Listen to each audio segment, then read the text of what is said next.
Sự đảo ngược mối quan hệ của Triệu Lệ Dĩnh, bạn trai tin đồn gay là ai? Trò hề Maldives, chuyện tình trên đảo của Triệu Lệ Dĩnh bị phát hiện là với một tài xế ẩn núp suốt 7 năm. Khiến cả cộng đồng mạng phải bàng hoàng. Từ cùng một chiếc mũ đến bằng chứng hành trình. Đằng sau lễ hội ăn dưa quốc gia này là sự va chạm giữa định kiến rằng những người nổi tiếng nữ được thúc giục kết hôn và các giá trị của phụ nữ độc lập. Khi các tay săn ảnh bỏ lỡ sự thật lần thứ 178, chúng ta nên nhớ rằng, thế giới của một diễn viên nằm trong tác phẩm của anh ta, và một cuộc sống bảnh bao không cần sự ban phước của những vụ bê bối. Ngành công nghiệp giải trí dạo này thật sôi động, vài ngày trước, mối quan hệ của Triệu Lệ Dĩnh đã bị vạch trần, trời à, mấy câu này trực tiếp làm điện thoại tôi đơ luôn. Tình hình là một số cư dân mạng ở Maldives đã nhìn thấy một người trông giống Triệu Lệ Dĩnh từ xa và ngay khi những bức ảnh được tung ra. Sherlock Holmes trên Internet đã ngay lập tức đăng bài, xem xét kỹ lưỡng các bức ảnh bằng ống kính viễn vọng 8x. Wow, cùng một chiếc mũ, và quần áo cũng có màu tương tự. Những người bị ám ảnh bởi chi tiết này đã ngay lập tức phấn khích và hét lên, có cơ hội. Có cơ hội. Các tài khoản tiếp thị thậm chí còn phấn khích hơn. Với các tiêu đề như sự lãng mạn ngọt ngào trên một hòn đảo, và dành một đêm bên nhau. Mỗi tiêu đề đều đáng sợ hơn tiêu đề kia và khiến tim tôi đập nhanh hơn. Lúc đó tôi thực sự nghĩ rằng Dinh Bao sẽ công khai mối quan hệ của mình, tôi phấn khích đến nỗi suýt nữa đã lấy hết kẹo cưới giấu dưới đáy hộp ra, kết quả thế nào? Cốt truyện này thậm chí còn nực cười hơn cả bộ phim truyền hình tôi viết, cái gọi là người đàn ông bí ẩn gây thực chất không phải là một vị tổng thống hống hách, mà là tài. Ngày nay, nhận ra chồng không tốt thì không sao, nhưng ngay cả người yêu tin đồn cũng có thể nhận ra sao? Tôi không có chỗ nào để đặt khuôn mặt cũ của mình. Điều còn gây sốc hơn nữa là tài xế này đã âm thầm mỉa nút rễ bên cạnh Dinh Bao suốt 7 năm, các tay săn ảnh đã chụp ảnh anh 178 lần, nhưng họ không nhận thấy điều gì cả. Mức độ chuyên nghiệp này xứng đáng được trao giải thưởng người lao động xuất sắc nhất trong ngành giải trí. Ngay sau khi sự việc này xảy ra, người hâm mộ ở mọi tầng lớp bắt đầu tranh cãi. Những người hâm mộ coi trọng sự nghiệp, cảm thấy tội nghiệp cho em gái mình khi bị bàn tán. Đã sắp xếp lại lịch trình của cô ấy chỉ sau một đêm và đưa ra bằng chứng để nói rằng Dinh Bao làm việc quanh năm, vậy thì làm sao cô ấy có thời gian cho một mối quan hệ? Những người hâm mộ chính phú không chịu thua kém và bắt đầu lục tung các hộp và ngăn kéo để tìm kiếm những khoảnh khắc ngọt ngào mà Dinh Bao đã có. Với hy vọng tìm thấy một số manh mối. Này các chị có phải là thành viên nhóm khảo cổ không? Hãy thả đứa trẻ ra. Điều khiến tôi vừa cười vừa khóc nhiều hơn là những cái gọi là chuyên gia cảm xúc đã xem một vài bức ảnh tập thể dục của Dinh Bao và bắt đầu đưa ra những phân tích mù quáng. Nói rằng cô ấy giảm cân vì tình yêu. Trời ơi, tôi chỉ muốn giữ dáng thôi, được chứ? Những người nổi tiếng nữ có tập thể dục vì nam giới không? Dòng suy nghĩ này thật tuyệt vời. Nói một cách thẳng thắn thì đây là một trò hề, mọi người luôn có định kiến về đời sống tình cảm của những người nổi tiếng nữ. Có vẻ như cuộc sống của họ sẽ không trọn vẹn nếu họ không kết hôn và sinh con. Dinh Bao đã chứng minh bằng sức mạnh của mình rằng một người phụ nữ độc thân cũng có thể sống một cuộc sống tươi đẹp. Thay vì lo lắng về cảm xúc của cô ấy, bạn cũng có thể xem qua các tác phẩm của một người phụ nữ độc lập không phải do đàn ông định nghĩa. Tôi thực sự hy vọng rằng mọi người sẽ sử dụng não nhiều hơn và ngừng đoán mò khi xem dưa trong tương lai. Tôi cũng hy vọng rằng giới truyền thông sẽ ngừng thúc giục những người nổi tiếng nữ kết hôn. Cuối cùng, tôi muốn nói với người lái xe, cảm ơn anh đã làm việc chăm chỉ, nhớ đeo kính râm vào lần tới khi ra ngoài, nếu không bạn sẽ lại bị nhầm lại anh rể của mình đấy. Có một khoảng cách mang tên Phùng Thiệu Phong và Triệu Lệ Dĩnh. Sau 3 năm ly hôn, cuối cùng họ cũng hiểu được quy luật nhân quả. Trong bản đồ sao rực rỡ của ngành giải trí, mỗi câu chuyện hôn nhân của người nổi tiếng giống như một thiên hà độc đáo, tỏa ra ánh sáng khác nhau và thu hút sự chú ý và tìm hiểu của công chúng. Hôm nay, chúng ta sẽ phân tích sâu về cặp đôi nổi tiếng Phùng Thiệu Phong và Triệu Lệ Dĩnh. Quá trình yêu đương của họ giống như một bộ phim tình cảm có thăng trầm. Triết lý sống và hiện tượng xã hội ẩn chứa trong đó đáng để chúng ta trân trọng. Phùng Thiệu Phong, nam minh tinh có khí chất quý ông trong làng giải trí, gần đây lại trở thành tâm điểm chú ý của dư luận vì bê bối tình ái. Ngay khi mối quan hệ mới của anh bị tiết lộ, nó đã gây nên một làn sóng náo loạn trên Internet và cư dân mạng đã nổ ra những cuộc thảo luận sôi nổi. Ngoài việc tập trung vào lý lịch đào tạo thượng lưu đáng ngờ của bạn gái mới, mọi người còn chú ý nhiều hơn đến sự tương phản giữa hoàn cảnh hiện tại của anh và vợ cũ Triệu Lệ Dĩnh.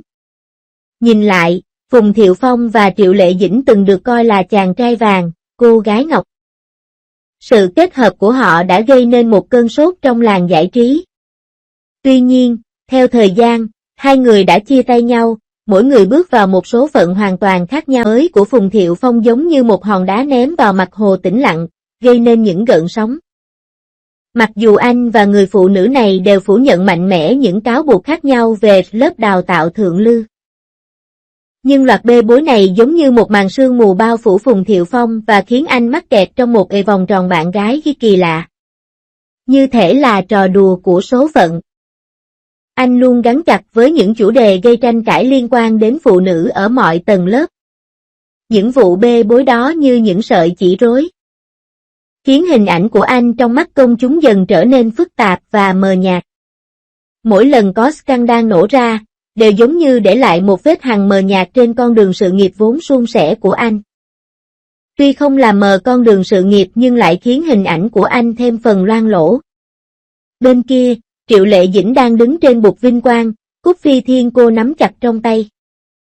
Dưới ánh trời của cô lúc này, nước mắt lấp lánh trong mắt cô, những giọt nước mắt của sự phấn khích và cảm xúc.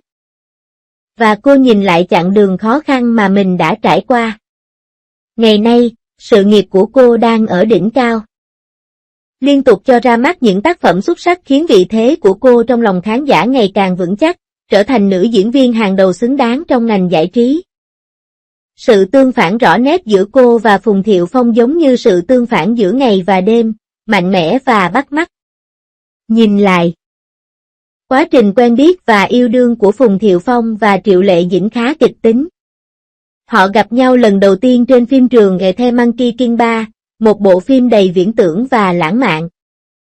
Vào thời điểm đó, có lẽ sự tương tác tình cảm trong vở kịch đã âm thầm lan ra ngoài vở kịch, và một mối liên kết tình cảm tinh tế bắt đầu phát triển giữa họ. Sau đó, trong quá trình cảm xúc này càng mãnh liệt hơn, họ vào vai vợ chồng trong vở kịch. Và diễn xuất tình cảm tinh tế của họ dường như là sự xem trước cảm xúc thực sự của họ. Từ sự quen biết ban đầu, đến dần trở nên quen thuộc với từng nụ cười của nhau. Đến sự phát triển âm thầm của cảm xúc, mọi thứ dường như thật tự nhiên và đầy bất ngờ.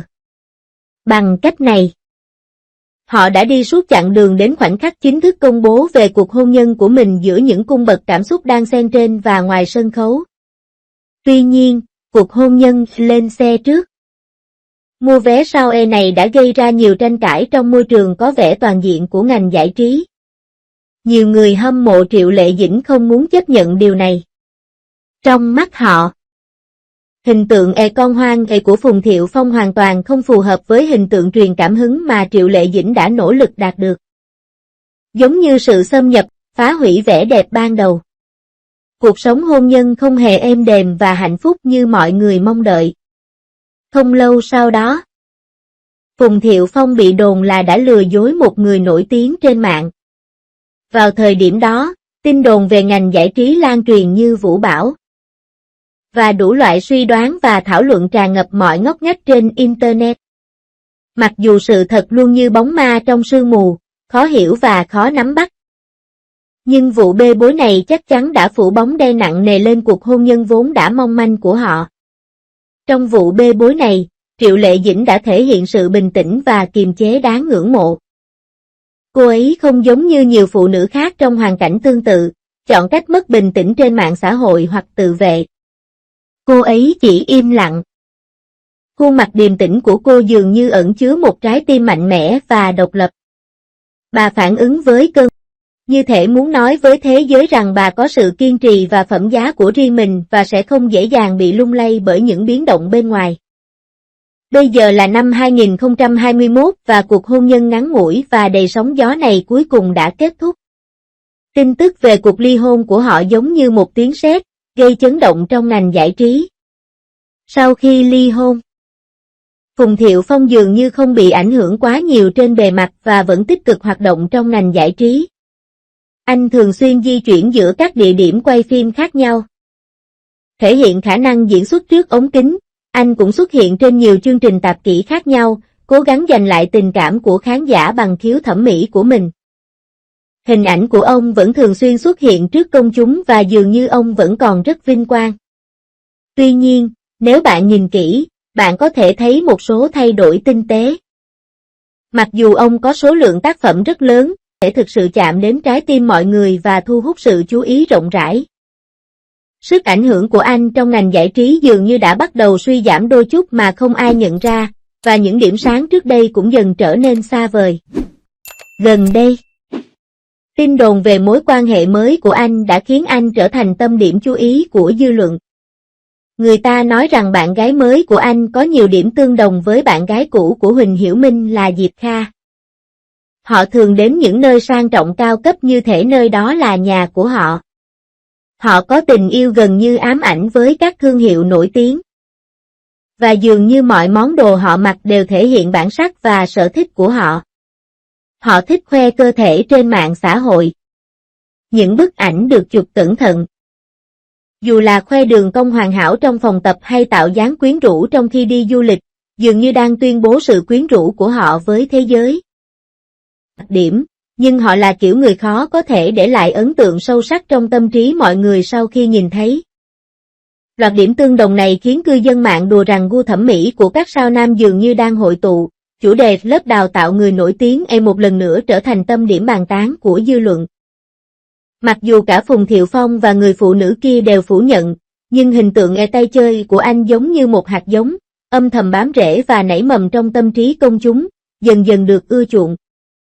So với những thăng trầm của Phùng Thiệu Phong trong ngành giải trí, con đường danh vọng của Triệu Lệ Dĩnh lại đầy rẫy gian nan và thử thách, giống như một con đường leo núi đầy chông gai. Cô không phải là người chuyên nghiệp, và trong thế giới cạnh tranh khốc liệt của ngành giải trí, nơi mà lý lịch rất quan trọng, cô giống như một lữ khách đơn độc. Bất lực và chỉ có thể dựa vào niềm đam mê và sự kiên trì của bản thân, bắt đầu từ những vai diễn nhỏ ở mức thấp nhất, và từng bước tiến về phía trước một cách. Cô đã phải chịu rất nhiều sự chế giễu và tấn công từ cư dân mạng vì hình ảnh nhà quê và tính cách thẳng thắn của mình. Những lời nói ác ý đó giống như những mũi tên sắc nhọn, liên tục đâm vào tim cô. Thậm chí có thời kỳ còn nổ ra làn sóng bạo lực trực tuyến với khẩu hiệu Triệu Lệ Dĩnh nên rời khỏi ngành giải trí. Trong những ngày đen tối đó, cô cảm thấy như mình đang ở giữa một cơn bão, một mình chịu đựng áp lực to lớn. Nhưng Triệu Lệ Dĩnh không hề nao núng trước những thất bại và khó khăn này. Ngược lại, cô ấy giống như một hạt giống bị một tảng đá lớn đè nén, hoàn cảnh càng khó khăn và khắc nghiệt, cô ấy càng cố gắng hấp thụ chất dinh dưỡng và phát triển một cách bền bỉ. Cô bắt đầu học diễn xuất chăm chỉ hơn, như một học giả sùng đạo, đắm mình vào thế giới kịch bản ngày đêm. Cô phân tích cẩn thận đặc điểm tính cách, bối cảnh, cố gắng tìm cảm hứng để xây dựng nhân vật từ mọi chi tiết tinh tế. Cô không bao giờ bỏ lỡ bất kỳ cơ hội nào để học hỏi và hoàn thiện bản thân. Dù là nhờ đồng nghiệp cấp trên tư vấn hay âm thầm quan sát và học hỏi trên phim trường, cô đều hết lòng cống hiến. Cuối cùng, cô đã mở ra một bước ngoặt quan trọng trong sự nghiệp diễn xuất của mình, vào vai Thanh Nhi trong Lê Tân Mỹ Nhân Công Chúa. Lúc đầu, Quỳnh Giao không mấy lạc quan về cô. Ông cho rằng hình tượng quá mức đáng yêu của cô không phù hợp với sự dịu dàng và thông thái mà Thanh Nhi nên có. Tuy nhiên, Triệu Lệ Dĩnh không vì sự phủ nhận của Quỳnh Giao mà bỏ cuộc. Cô ấy giống như một nhà thám hiểm kiên trì, đào sâu vào nội tâm của Thanh Nhi. Cô ấy nghiên cứu kịch bản nhiều lần, cẩn thận thiết kế và trau chuốt từng câu thoại, từng hành động và từng biểu cảm. Dựa vào sự hiểu biết sâu sắc và độc đáo tỏ suy nghĩ và hiểu biết của mình với Kion Yao. Ánh mắt cô ánh lên sự quyết tâm, cho thấy tình yêu và sự kiên trì của cô dành cho vai diễn. Có lẽ cảm động trước sự chân thành và chăm chỉ của cô, cuối cùng Quỳnh Giao đã đồng ý để cô vào vai Thanh Nhi. Và Triệu Lệ Dĩnh đã không phụ lòng tin tưởng này, diễn xuất tuyệt vời của cô trong phim giống như pháo hoa nở rộ giữa bầu trời đêm, lập tức thu hút sự chú ý của khán giả. Cô đã thể hiện trọn vẹn sự dịu dàng, thông minh và tốt bụng của Thanh Nhi, khiến nhân vật như thể bước ra từ kịch bản và hiện diện một cách sống động trước khán giả. Cô trở thành cái tên quen thuộc với vai diễn này và bắt đầu nổi lên trong ngành giải trí. Kể từ đó, sự nghiệp diễn xuất của cô ngày càng thăng tiến và tiến triển nhanh chóng. Trong truyền thuyết Lục Trinh, cô vào vai Lục Trinh là một người kiên cường và thông minh. Trong thế giới đầy rẫy những cuộc, Lục Trinh dần dần từ một cung nữ nhỏ bé trở thành một nữ tể tướng. Bằng diễn xuất tinh tế, Triệu Lệ Dĩnh đã thể hiện hoàn hảo sự kiên trì của Lục Chấn trước khó khăn. Tình cảm và sự bất lực trước tình yêu, sự kiên trì và lựa chọn trước cám dỗ của quyền lực. Khán giả dường như đang dõi theo bước chân của Lục Chấn, cùng cô trải qua những niềm vui và nỗi buồn. Chứng kiến sự trưởng thành và thay đổi của cô. Trong Emi Sang Sang Côn, cô hóa thân thành Sang Sang giản dị, dễ thương và ngây thơ. Gương mặt bầu bĩnh đặc trưng và nụ cười ngọt ngào khiến cô trông giống như một viên kẹo ngọt ngào, mang đến cho khán giả cảm giác ấm áp và ngọt ngào vô tận. Cô đã thể hiện hoàn hảo sự ngây thơ trong tình yêu, chăm chỉ trong công việc và lạc quan trong cuộc sống của Sang Sang, khiến nhân vật này trở thành người ánh trăng trắng trong lòng nhiều khán giả. Và Hoa Du Ký đã đưa sự nghiệp của cô lên một tầm cao mới. Vật Hoa Thiên Cốt do cô thủ vai đã dần dần biến đổi từ một cô gái ngây thơ trở thành một vị thần quỷ đáng sợ. Hình ảnh của cô trong vở kịch thay đổi liên tục và cảm xúc của cô rất phức tạp. Từ sự ngây thơ và tốt bụng ban đầu cho đến sự tuyệt vọng và điên cuồng sau này khi tình yêu chuyển thành hận thù. Triệu Lệ Dĩnh đã khắc họa mọi cung bậc cảm xúc của Hoa Thiên Cốt một cách sống động. Diễn xuất của cô khiến khán giả có cảm giác như đang lạc vào thế giới thần tiên, trải nghiệm hành trình yêu. Hận và trả thù ly kỳ cùng Hoa Thiên Cốt. Những bộ phim truyền hình ăn khách này liên tiếp phát sóng khiến cô nhanh chóng nổi tiếng và trở thành nữ hoàng rating thế hệ mới. Tên tuổi của cô cũng trở thành sự đảm bảo về rating. Chỉ cần cô tham gia một bộ phim, chắc chắn sẽ thu hút sự chú ý của vô số khán giả. Trong số các nữ diễn viên trẻ sau 85 tuổi cùng thời, Triệu Lệ phát triển của cô lại nhanh nhất. Cô như một chú ngựa ô xuất hiện từ phía sau, chạy như điên trong đấu trường khốc liệt của ngành giải trí và vượt qua nhiều đối thủ cạnh tranh. Trong ngành giải trí luôn thay đổi và cạnh tranh khốc liệt, cô hiểu rõ rằng nếu không tiến lên, cô sẽ tụt hậu. Vì vậy, cô chưa bao giờ ngừng tiến về phía trước, liên tục thử thách bản thân và thử sức với nhiều dạng vai khác nhau để nâng cao khả năng diễn xuất. Dù là phim cổ trang, phim hiện đại, phim viễn tưởng hay phim công sở, cô đều có thể xử lý dễ dàng và mang đến những bất ngờ mới cho khán giả. Năm 2024 là một năm quan trọng nữa của Triệu Lệ Dĩnh. Cô đã giành giải thưởng Phi Thiên cho nữ diễn viên chính xuất sắc nhờ diễn xuất xuất sắc trong bộ phim Gậy Gió Thổi Nửa Mùa Hạ. Trên bục giảng, nước mắt cô lấp lánh trong mắt. Đó là những giọt nước mắt năm làm việc chăm chỉ của cô. Cô thừa nhận rằng cô không bao giờ ước nguyện vì mọi việc không phải lúc nào cũng diễn ra theo đúng kế hoạch. Câu này không chỉ là lời bộc lộ cảm xúc của nhân vật Từ Bán Hà, người đã trải qua những thăng trầm và thất bại trên con đường khởi nghiệp, mà còn là bức chân dung chân thực về hành trình của chính cô. Cô bắt đầu là một diễn viên vô danh và đã vượt qua vô số khó khăn và thử thách để đạt được vinh quang như hiện tại.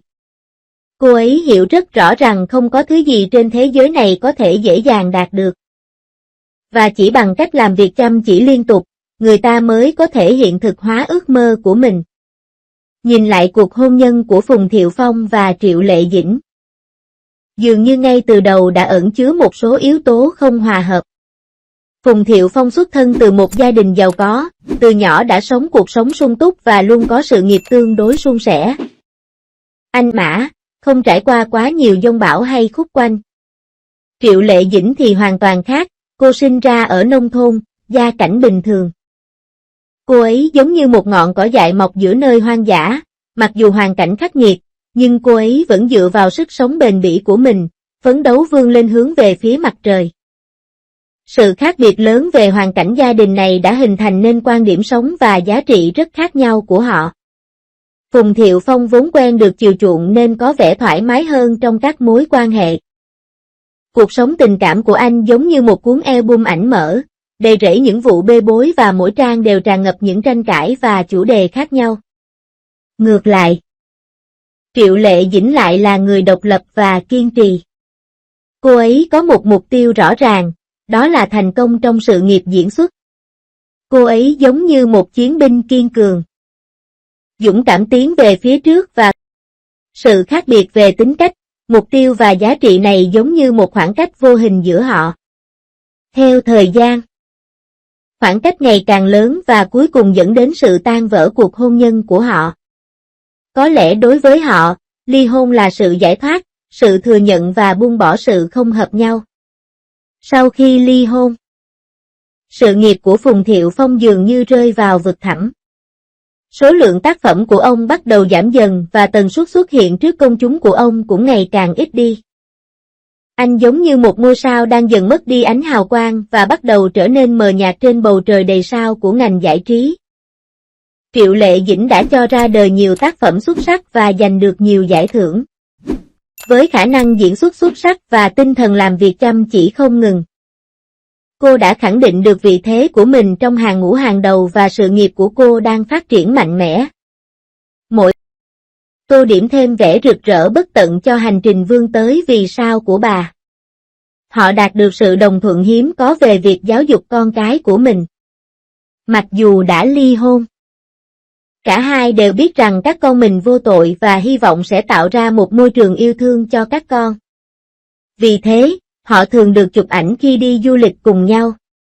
Trong những bức ảnh đó, tuy không còn là vợ chồng nhưng họ vẫn có thể chung sống hòa bình và cùng nhau nỗ lực vì hạnh phúc của con cái.